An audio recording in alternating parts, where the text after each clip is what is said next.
Hanya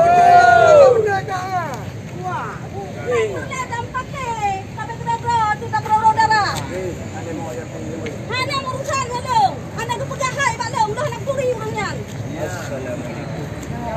Udah nak kuri. Demo, orangnya aja. Di daerah Kelantan, mana demo? Demo.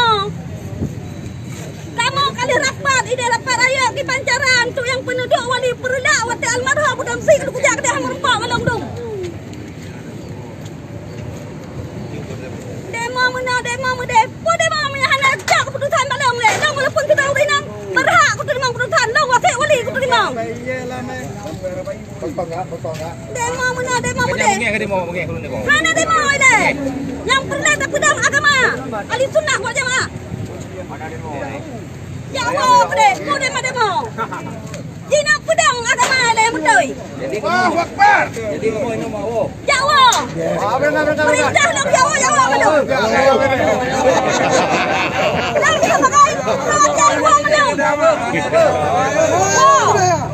Maka ke perintah Allah. Kecuali kaku yukra idang barang mesra.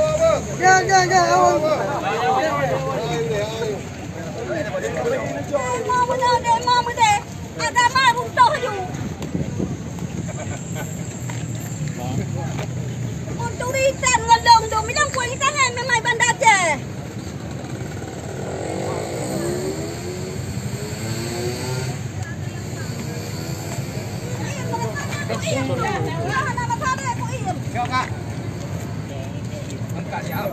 Mana ada anak kakak, anak payah cok dong, sedang urusan rokok. Anak payah ya cok dong yang lain. Tu hawak tu aja, aja nang rokok. Orangnya ada keputusan ku iam nang. Demo je, tujuannya tu yang tak wali.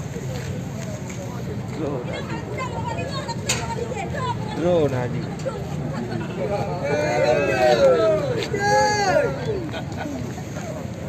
Takut banyak yang urusnya wali kan gerang-gerang.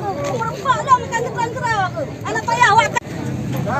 Kalau punya laujur yang tayang yang yuwa ke dalam nampu ini. Kanyo kak, kerja putren wali kanyo yang lagi ada ahli sunnah wal jamaah.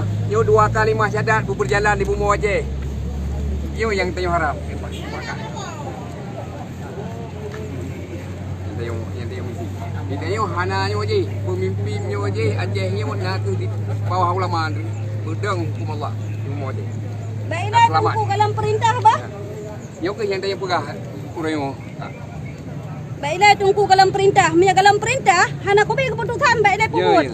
Pengajian ke yang lebih keputusan para mandung. Merempak ngawali long nang thong ile le merempak ngangotnyan. Utanggok gepikun penduduk wali miahan tanggok getron kerau. Hana payarnya betul. Itanya yang penting dapat dua. Sebagai wali nangra duk rapat ile ngelong mandum urungnya jauh dayah Kelantan. Bah. Tolong jak. Kelantan ah? Dayah Kelantan.